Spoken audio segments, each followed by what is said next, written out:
She told her friends I was just a summer fling. So I showed up to her lavish engagement party, handed her dad a flash drive, and watched their perfect night burn down, with our song playing in the background. About a year ago, I was seeing this woman named Mia. I'm 32, a high school English teacher, and she was 29, working in public relations for some big nonprofit. She came from a very connected family. Her dad's a high-profile attorney. Her mom is always in the society pages for her charity work, and her brother was being groomed for a political run. I, on the other hand, rent a one-bedroom apartment and take pride in organizing my classroom bookshelf. Still, for 7 months, it felt real. We did all the couple things, lazy Sunday mornings, weekend trips to the mountains. I met a few of her friends, and she met some of mine. She even gave me her Netflix password, which, in today's world, feels more intimate than a house key.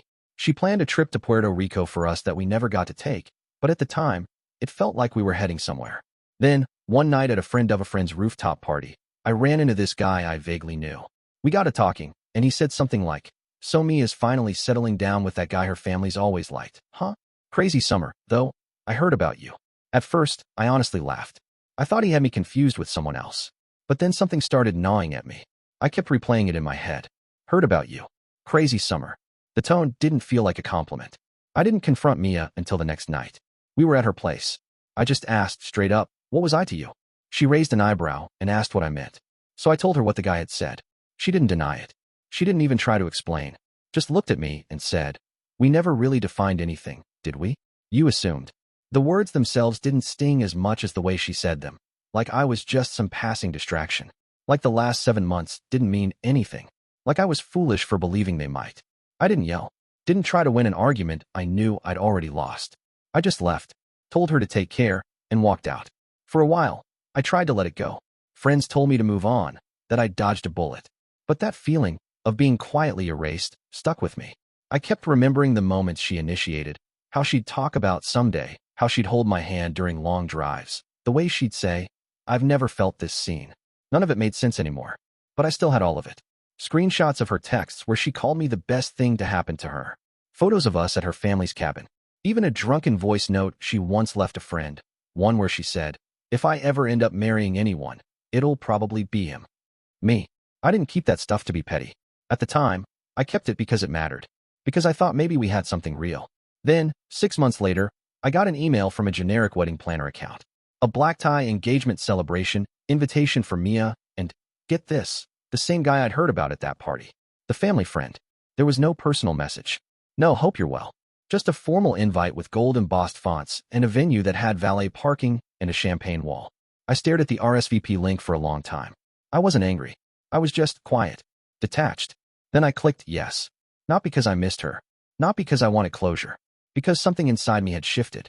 I wasn't going to let someone rewrite our history like I never mattered. The day of the party, I pulled up to the venue in a rented tux. It wasn't cheap, but I wanted to blend in.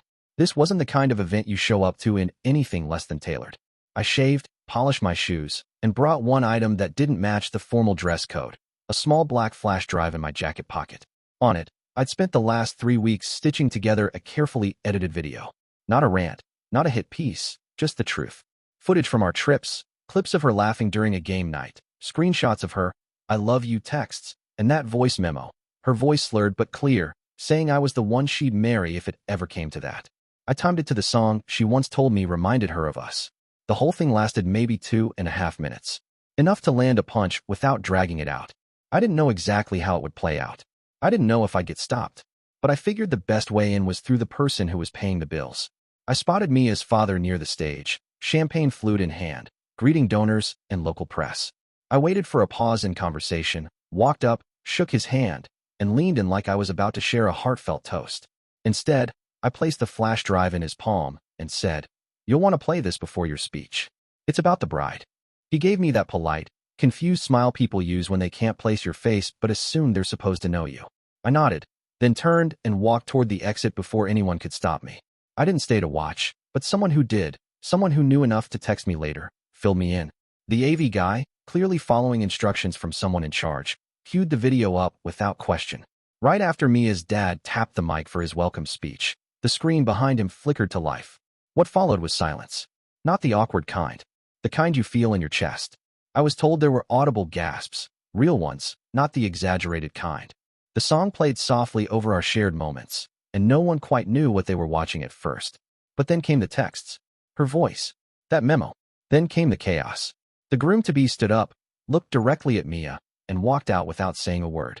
Her brother tried to rush the AV guy, but tripped over a table and knocked over a tower of macarons.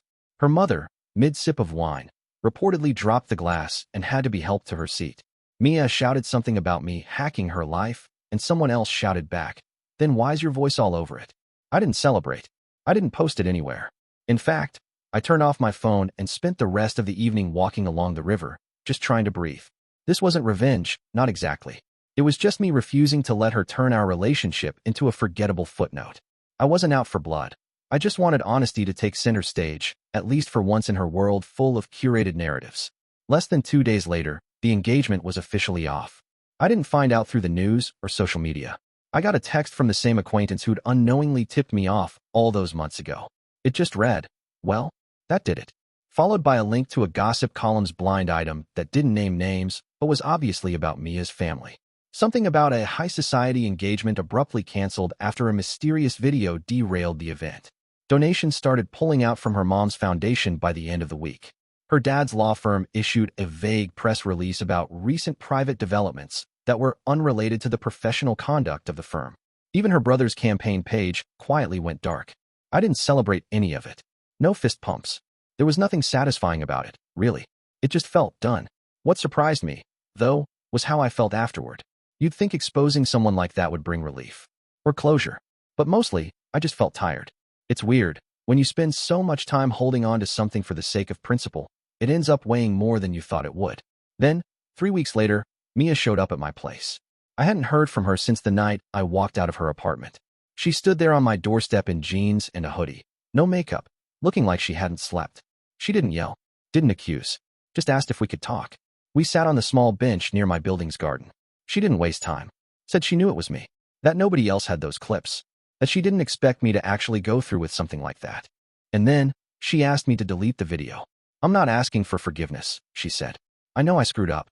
But that video, it's destroying things beyond me." I listened. I didn't interrupt. Then I told her, "That part of me you used to know, the one who believed in you, he's not here anymore. You don't get to ask anything from the version of me you helped build." She started crying. I didn't move to comfort her. Not out of cruelty. I just didn't feel like it was mine to carry anymore. After she left, I sat on my couch for a long time, staring at the flash drive. Not because I was considering using it again, but because I realized I didn't need it anymore. It had already done what it needed to. Keeping it felt like keeping a wound open. So I deleted it. Wiped the files. Not for her, but for me. I don't regret what I did. I regret ever giving so much of myself to someone who could look me in the eye and pretend it never mattered. But showing her what consequences feel like. That part felt necessary. Not to hurt her, but to make space for my own healing. People like Mia get away with rewriting the past because they're used to everyone around them playing along. I just stopped playing. Sometimes, the truth has to show up where it's least welcome. And sometimes, it shows up wearing a tux, not to toast the bride, but to remind her that the version of events she told the world wasn't the only one that existed.